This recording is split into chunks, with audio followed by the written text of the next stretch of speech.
Glória a Deus. Abra sua Bíblia comigo, o livro de Josué, no capítulo de número 5.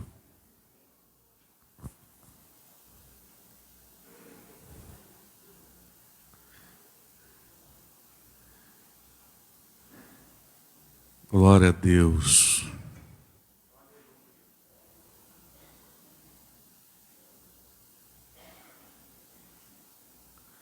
Josué capítulo 5, amém?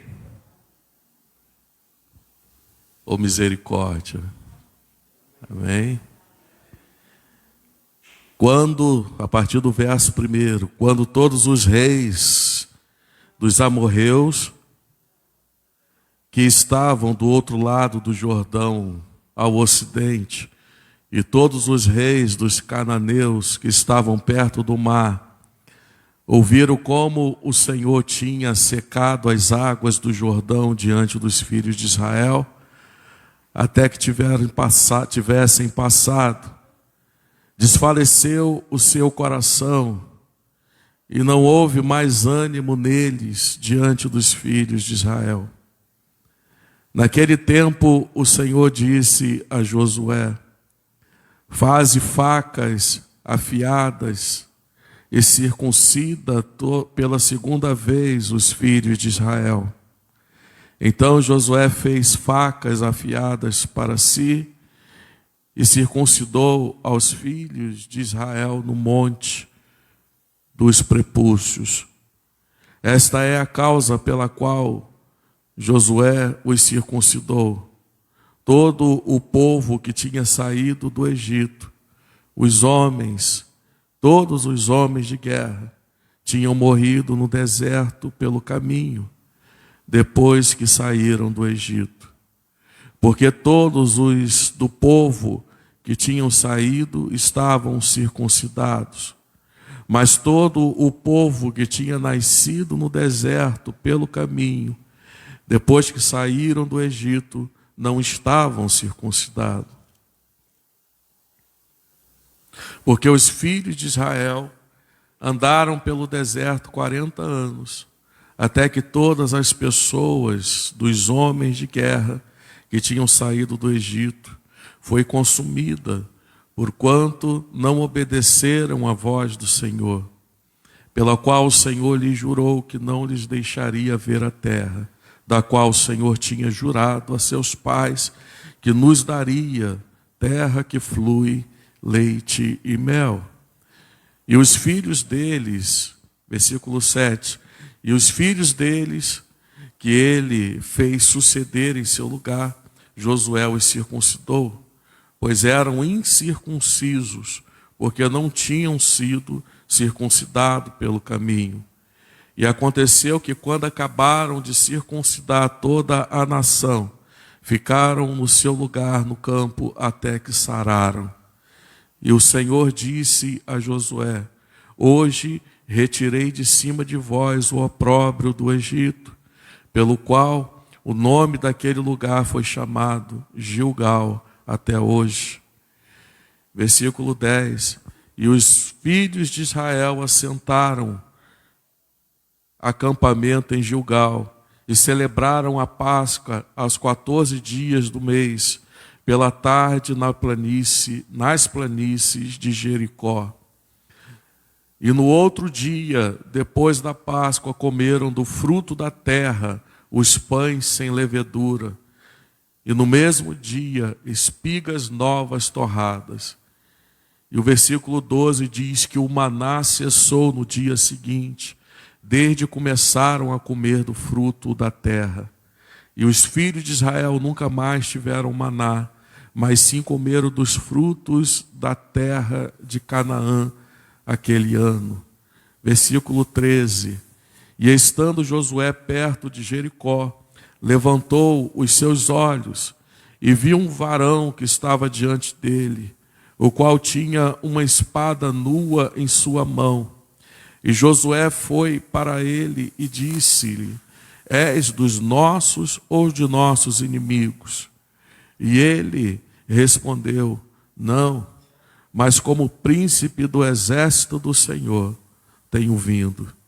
Então Josué, prostrando-se sobre o seu rosto em terra, o adorou e lhe disse: o que diz meu senhor ao teu servo? E o príncipe do exército do Senhor respondeu a Josué: tira os sapatos de teus pés, porque o lugar onde estás é santo. E Josué fez assim. Até aqui a leitura. Vamos orar ao Senhor. Pai, graça te damos por essa oportunidade que temos de sermos ministrados através desta inspiração tão maravilhosa, Senhor. Todos nós temos muralhas que precisam cair. Todos nós estamos enfrentando, de alguma forma, individualmente, transtornos, problemas, dificuldades. E muitas vezes, um dos meus irmãos, ó Deus, não sabe como agir diante dessa circunstância. Talvez para outro, essa luta é algo nunca visto e nunca enfrentado na existência do meu irmão ou da minha irmã, Senhor. Por isso, nessa noite, apesar dos meus amados que me antecederam terem já ministrado nesse texto e nesse tema, eu lhe peço que o Senhor venha tocar nos corações, que o Senhor venha trazer uma água fresca, que o Senhor venha trazer aquele insight que o meu irmão precisa, aquela direção, aquele cuidado, porque, Senhor, essa muralha não pode permanecer, essa afronta precisa cair por terra. Deus, nós não aceitamos como povo de Deus continuar vivendo dessa forma, vivendo talvez uma vida mais ou menos, talvez vivendo uma vida, ó Deus, abaixo daquilo que o Senhor estabeleceu para cada um de nós, ó Deus. Fala, Senhor, usa a boca do que fala, usa o ouvido do que ouve, mas fala, Senhor, porque o teu povo saiu de casa para ouvir a tua voz. Louvado seja o nome de Jesus. Amém. Toma seu assento, querido.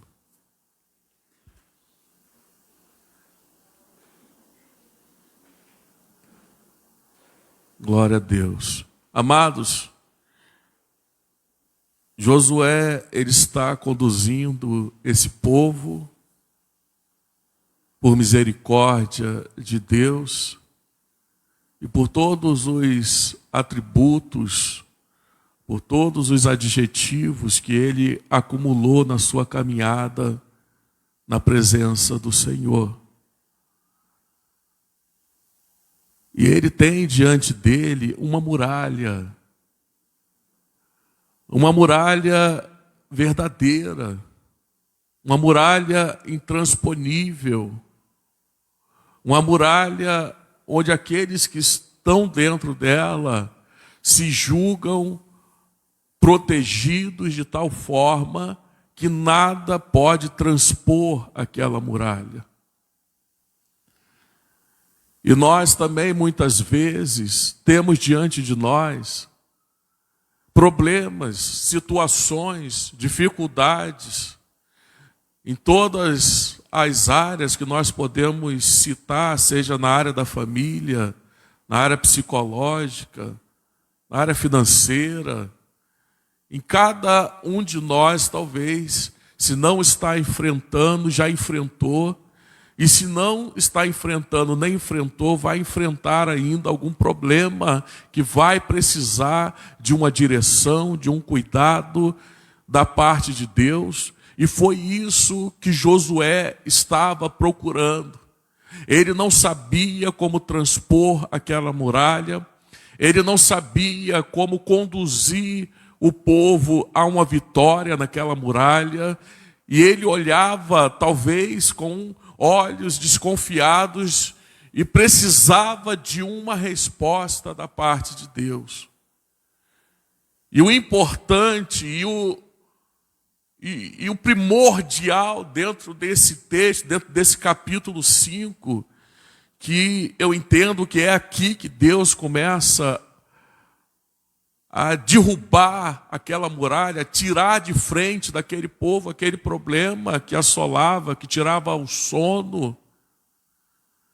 E aqui o Senhor estabelece alguns cuidados que eu acho muito interessante para que nós venhamos a adotar também essas práticas, se é que já não fazemos em nossas vidas.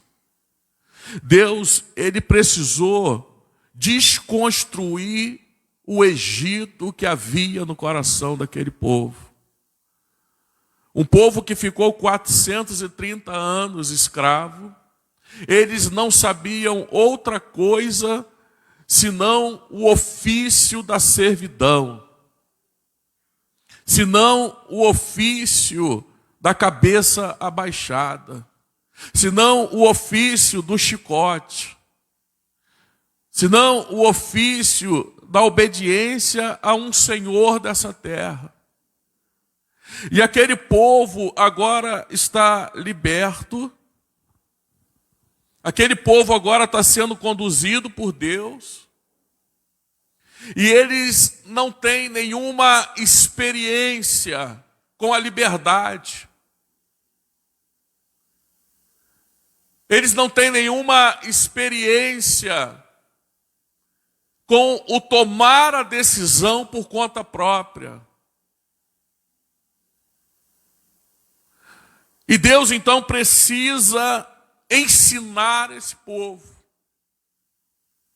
precisa conduzir esse povo. Mas como conduzir um povo que não consegue confiar em Deus? Como conduzir um povo que ainda não entendeu que o braço forte do Senhor estava a favor deles? Muitas vezes nós também estamos como esse povo. Deus nos mostra o caminho. Deus nos faz enxergar que existe uma nuvem sobre nós. Nos faz enxergar que existe uma muralha de fogo ao nosso redor. Mas mesmo assim, nós preferimos confiar na força do nosso braço. Mesmo assim, nós indagamos se a vida regressa, se a vida pretérita não seria ainda melhor do que aquela vida que o Senhor nos trouxe para vivermos.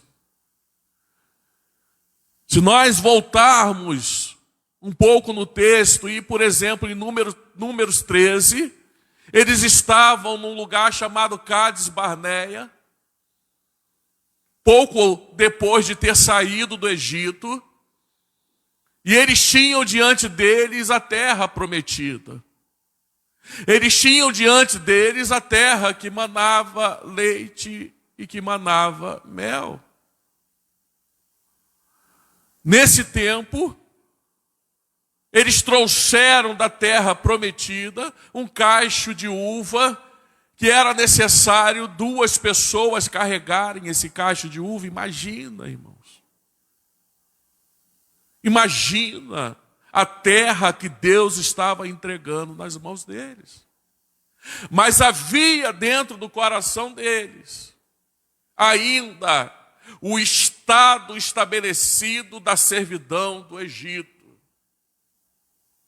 Havia ainda no coração deles o estado estabelecido das religiões pagãs. Era preciso Deus esvaziar eles disso, desse estado, e trazer eles para um novo estado, onde eles encontrariam e teriam comunhão com o verdadeiro Deus.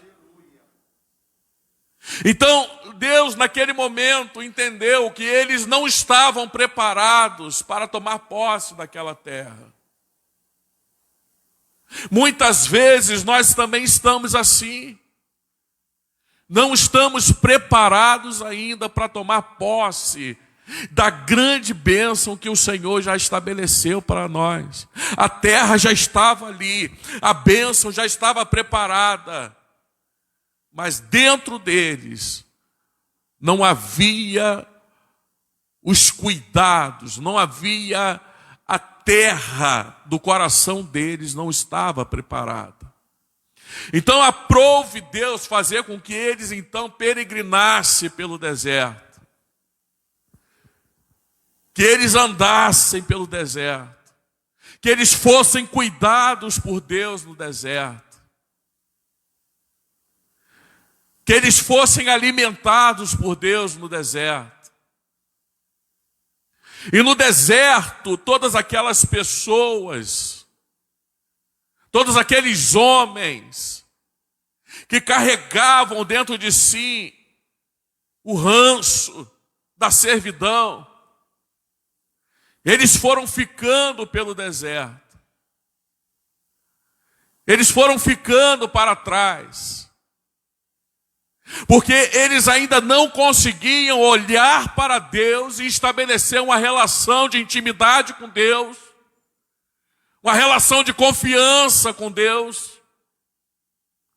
de entender que Deus pode todas as coisas, de que Deus pode suprir qualquer falta que haja dentro de nossas casas, dentro de nossas vidas, dentro da nossa existência.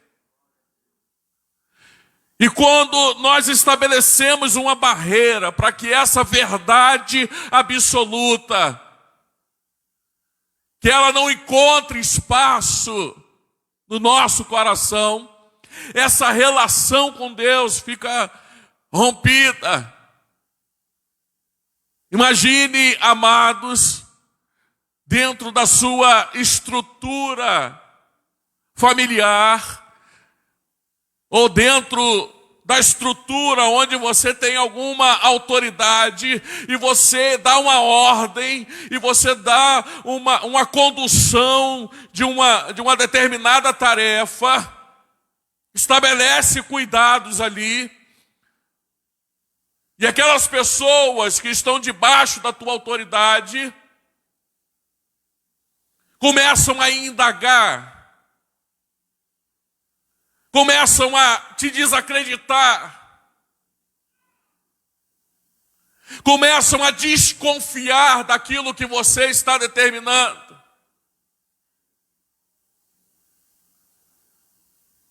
Começam a desconstruir a sua autoridade.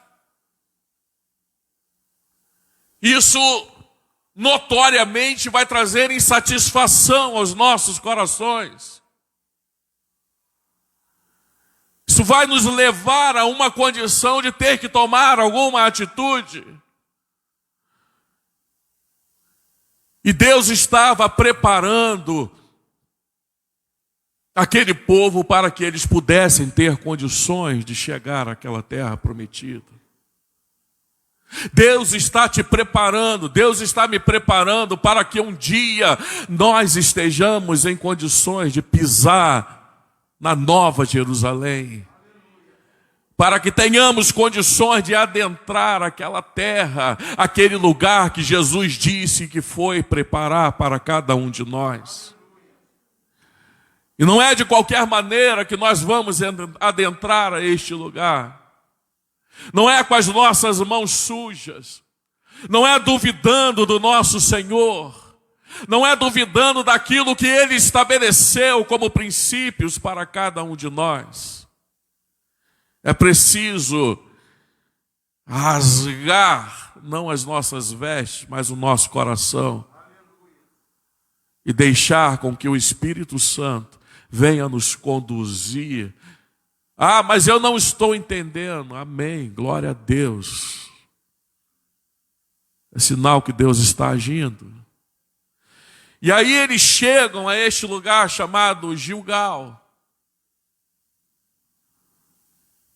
E a Bíblia diz que os reis daquela terra ficam com os seus corações como se estivessem desmaiados, apavorados, porque eles ouviram os relatos do que o Senhor vinha fazendo durante todo aquele tempo, todo aquele deserto, desde a saída do Egito com as pragas, desde o mar sendo aberto, até o último feito do Senhor, que foi abrir o Jordão e o povo ter passado a seco. Então, quando eles ouviram esses relatos, eles pensaram: esse povo que vem aí é muito poderoso. Esse povo que vem aí tem um Deus que pode por eles, tem um Deus que peleja por eles, tem um Deus que estende a mão e a coisa acontece. Mas será que esse povo sabe disso? Será que muitas vezes nós sabemos disso?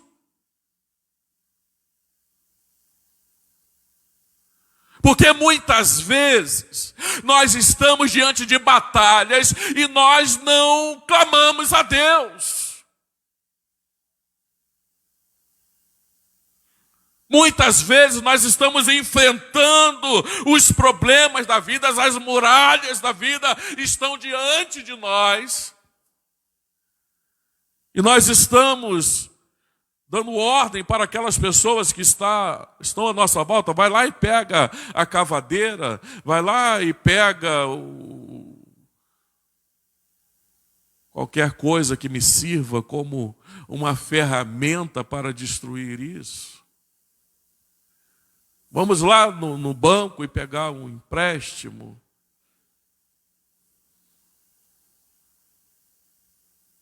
Vamos lá, vamos aos consultórios da vida, e nada contra.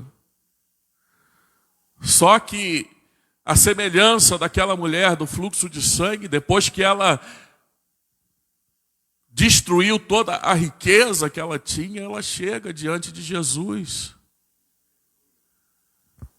Percebeu que não era a riqueza, não eram os médicos, mas o que ela tinha precisava da intervenção divina e do cuidado de Deus para que aquela muralha na vida dela caísse.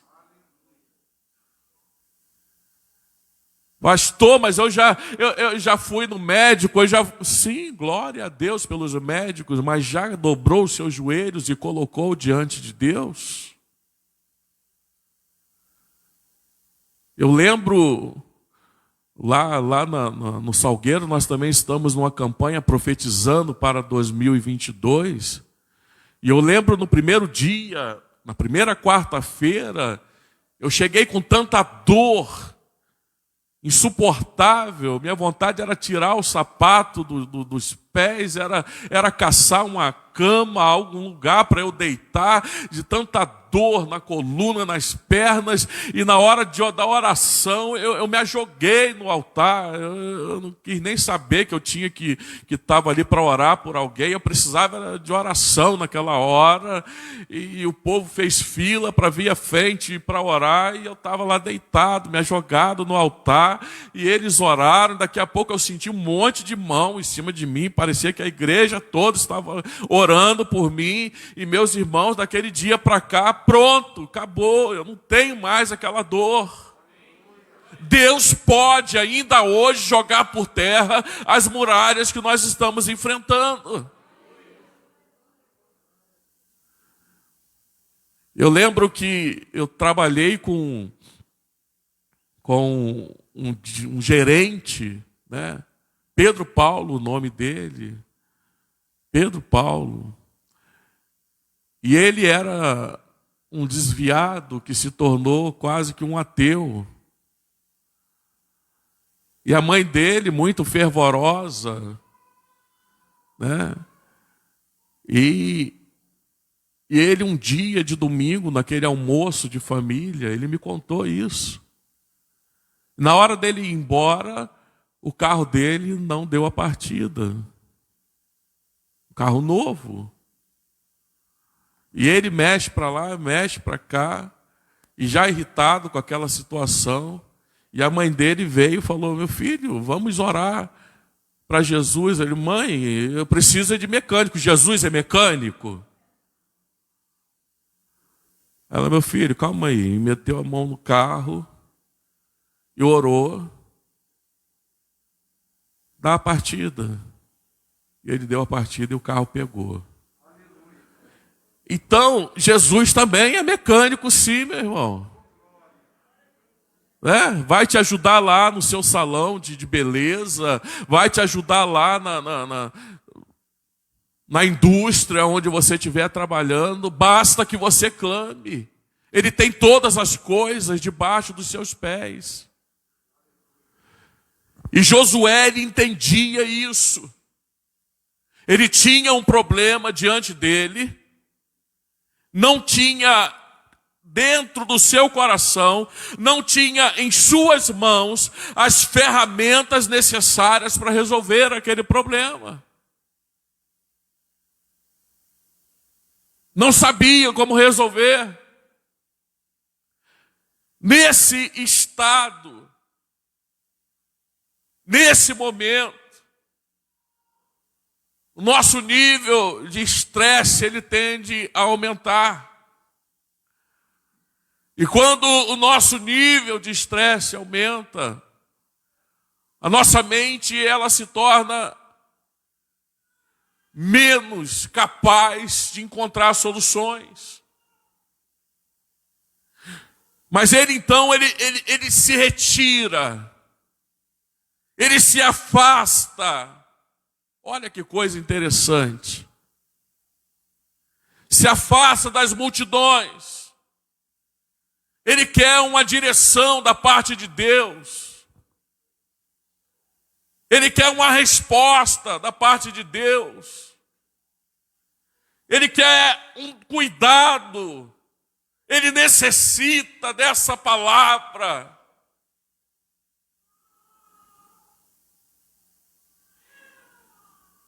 Quantos de nós têm feito isso?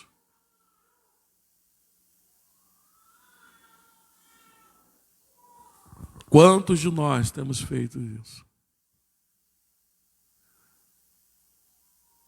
Muitas vezes nós estamos perdendo o terreno. Nós estamos perdendo a nossa batalha. E a muralha tem se agigantado mais ainda, porque nós deixamos de lado a prática de consultar a Deus, a prática de ter intimidade com Deus.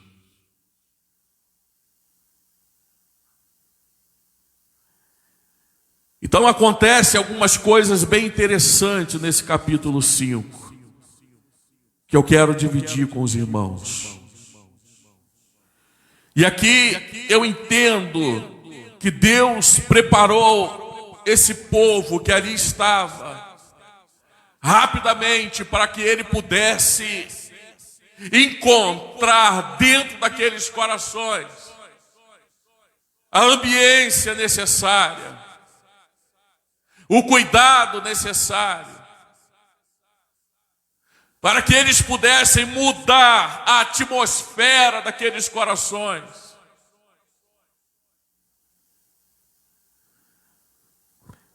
E Deus então estabeleceu 4 coisas aqui nesse texto, do capítulo 5.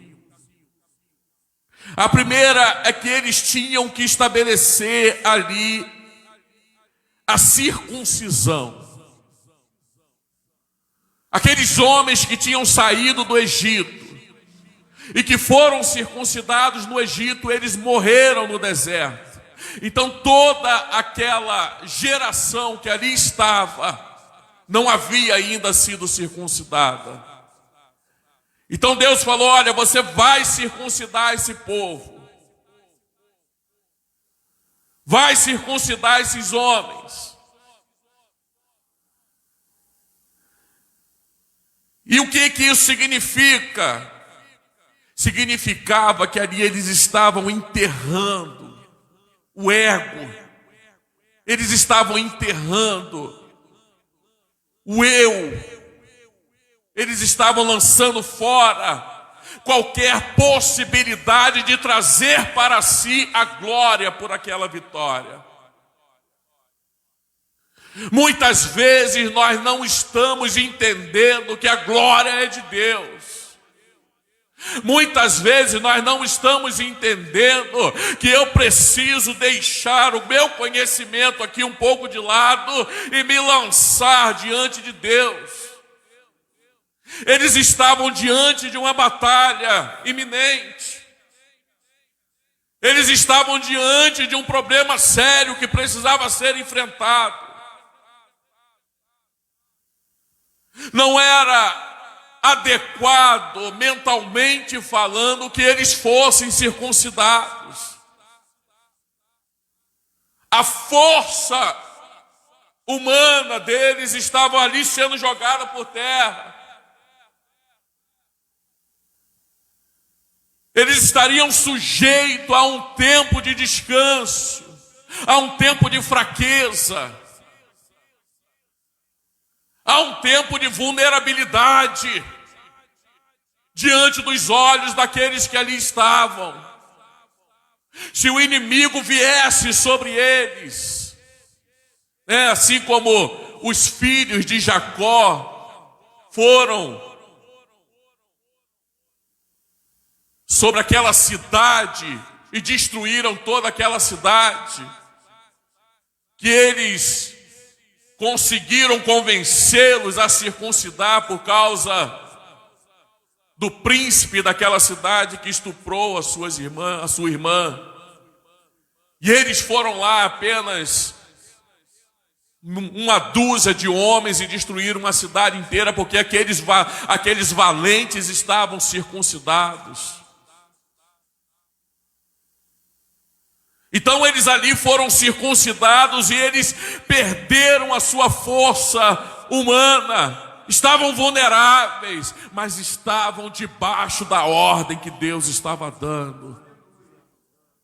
Por mais que fosse ingênuo, por mais que fosse loucura aos olhos daqueles homens, que o inimigo poderia vir sobre eles, mas eles obedeceram. A ordem foi dada, a ordem de Deus foi obedecida. Não houve resistência à ordem de Deus. E toda vez que não há resistência à ordem de Deus, nós não vamos colher outra coisa que não seja o milagre de Deus na nossa vida. Então aqueles homens agora, eles estão circuncidados. Em segundo lugar, depois da circuncisão, eles estabeleceram a Páscoa. A Páscoa. A Páscoa que era o símbolo da libertação deles no Egito. A Páscoa que trouxe para eles o sangue do cordeiro nos umbrais das portas, para que o anjo, quando passasse, não enxergasse aquelas portas, entendesse que ali dentro tinha um povo protegido. Então Deus fala para eles agora: vamos celebrar a Páscoa. E qual é o sentido? O sentido nesse momento é o testemunho do sangue do cordeiro. Aqui havia o que nós vamos chamar de uma mostra, de um cuidado de Deus em relação a esse mandamento tão extraordinário. E aqui então nós temos o tipo e o antitipo lá na frente no Novo Testamento, que é Jesus Cristo derramando o teu sangue e trazendo toda a liberdade, todo o cuidado de perdão que nós precisamos e a vitória que a igreja precisa. Então eles estão estabelecendo alguns passos para que seja estabelecida uma ambiência espiritual. para que seja estabelecida ali o cuidado de Deus, para que a ordem viesse, para que aquelas muralhas caíssem. Deus está levantando a autoestima espiritual deles, para que quando Deus vier e disser, olha, vocês vão rodear as muralhas. Calma aí, rodear a muralha, Senhor. Não tem nenhum tipo de sentimento desse sentido. Para quando Deus vier e falar, vocês vão rodear, vamos rodear sim, Senhor, porque a minha autoestima espiritual está lá em cima. Mas eu agora, não vem não, demônio, que tu vai cair. Não tem quando você levanta assim, tem dias que a gente levanta assim, né? Se passar um demônio na minha frente, eu dou-lhe uma pernada nele, ele vai ter que correr. Eles estavam assim, né? Se passar uma legião, eu vou para dentro, igual os valentes de Davi. Por quê? Porque você está em intimidade com Deus. Você está em relacionamento profundo com Deus. Você está entendendo esse relacionamento íntimo com Deus. E aí a sua autoestima espiritual está lá em cima, atingindo nota 10. Então aquilo que Deus mandar você fazer, você vai fazer. Dá 7 mergulhos. Não, vamos lá, eu dou os 7 mergulhos e vamos embora. Vai lá e faz lodo e passa no olho. Faço lodo e passo no olho. Quebra o telhado e bota lá o paralítico lá no meio. Quebra o telhado e bota o paralítico no meio. Por quê? Porque eu estou crendo com todas as minhas forças de que Ele pode. Mas como que essa crença encontra espaço? Como que essa fé encontra espaço no meu coração? Relacionamento com Ele. Relacionamento. Vida com Ele. Atitudes de obediência que vai começando uma por uma, e eu vou obedecendo, e daqui a pouco eu estou louco por Jesus. Você é louco por Jesus? Oh, glória a Deus, glória a Deus. E então a Bíblia diz que eles, o terceiro ponto, que eles então se alimentam da palavra. O que é isso? Aqui é a simbologia do maná que para de cair e o fruto da terra que começa a ser o alimento para eles. E que para nós hoje seria o alimento da palavra, o que alimenta você para te manter de pé, querido. Não é o feijão com arroz que você come todo dia de manhã ou na hora do almoço. Não é aquele pãozinho francês que vai te manter de pé. Não é aquela macarronada. Cadê o... não, está lá atrás, Jefferson está de dieta. Não é aquela macarronada, não é? Não é isso que vai te manter de pé espiritualmente falando. Então a simbologia aqui que Deus está dando para cada um de nós, quando o maná cessa, que o fruto da terra começa a vir como alimento para eles, é que nós precisamos nos alimentar da palavra. A palavra. Jesus venceu com a palavra. Palavra. Então como que as muralhas vão cair diante de mim se eu estou fraco? Provérbios 24:10 não fala sobre isso? Se te mostrares frouxo no dia da tua angústia, a tua força será pequena. E como eu me fortifico? Que tônico é esse, pastor? Que alimento é esse que vai me preparar para as grandes vitórias da vida? A palavra. A palavra. Em quarto e último lugar, a palavra diz, depois você lê com calma esse capítulo em casa, eu estou resumindo aqui para a gente remir o tempo, senão eu não consigo. Que Josué tem um encontro com o anjo do Senhor. E o anjo diz para ele o quê? Tira a sandália, tira o sapato dos seus pés. Aqui ele estava colocando diante dele uma posição de submissão.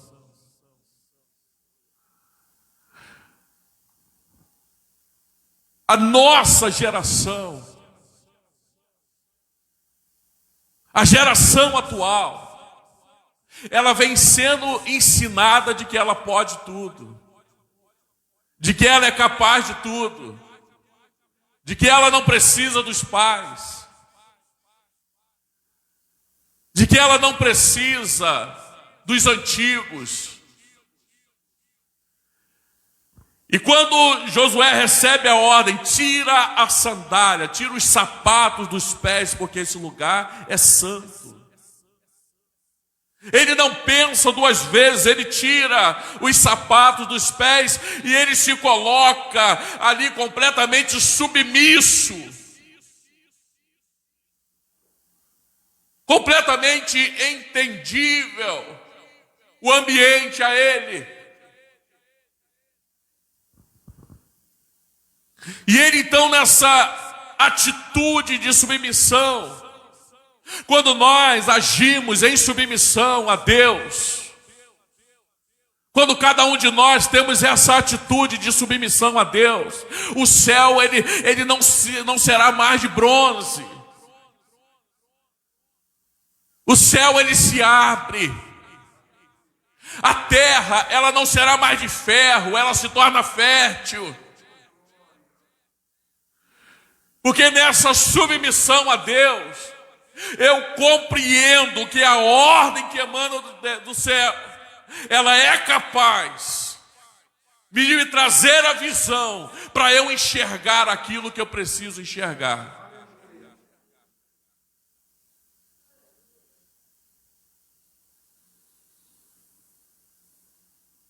Então, quando Eliseu fala para Geazi, por que estás nervoso?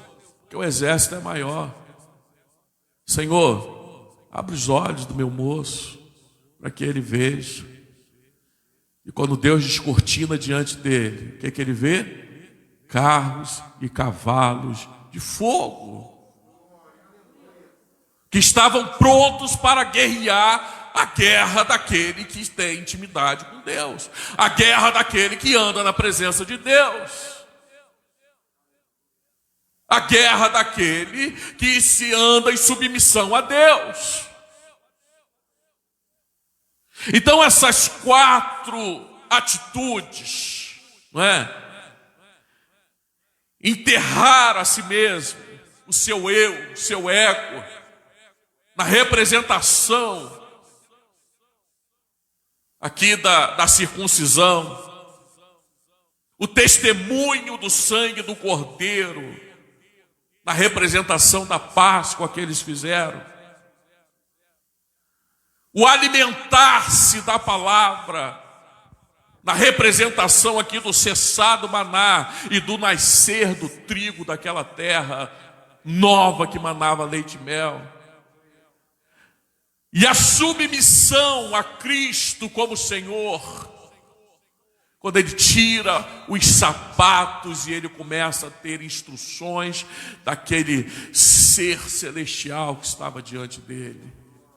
Tudo isso vai capacitando, vai gerando um conjunto de predicados espirituais que eles precisavam para ouvir agora as instruções de Deus. Ser nutrido por um ouvido espiritual que ouve a voz de Deus, que ouve a direção de Deus e não se ri por dentro, como Sara riu lá nos Carvalhais de Monte, quando o anjo falou, quando o Senhor falou para ela, daqui a 1 ano darás à luz a um filho, e ela se riu por dentro, porque ela não acreditou. Então eles foram preparados para que quando a ordem de Deus viesse, é isso que eu tenho que fazer?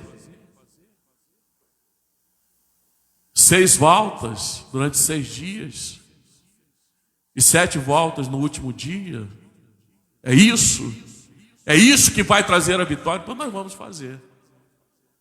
Aquilo não soou para eles como uma chacota, como uma brincadeira de mau gosto, mas veio sobre eles como a direção que Deus estava dando. E quando Deus dá a sua direção, quando Deus abre o entendimento e diz, faz isso,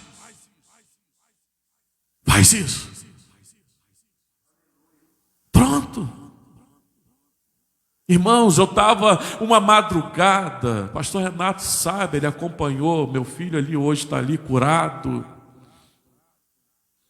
Mas uma madrugada, numa das crises dele, o coração dele a 220 batimentos por minuto, e eu andando de dentro de casa e orando e buscando a Deus e falando, Senhor, o que está acontecendo, que esse menino não melhora e tal. E de repente lá em casa a gente tem o costume de ter o rádio ligado 24 horas por dia na rádio evangélica, e de repente um pastor que estava pregando lá naquela rádio gritou, ei, vai dormir, rapaz, o Senhor já está cuidando. Será que é comigo que ele está falando? É com você mesmo. Eu falei, é comigo mesmo então. Aí eu fui, deitei.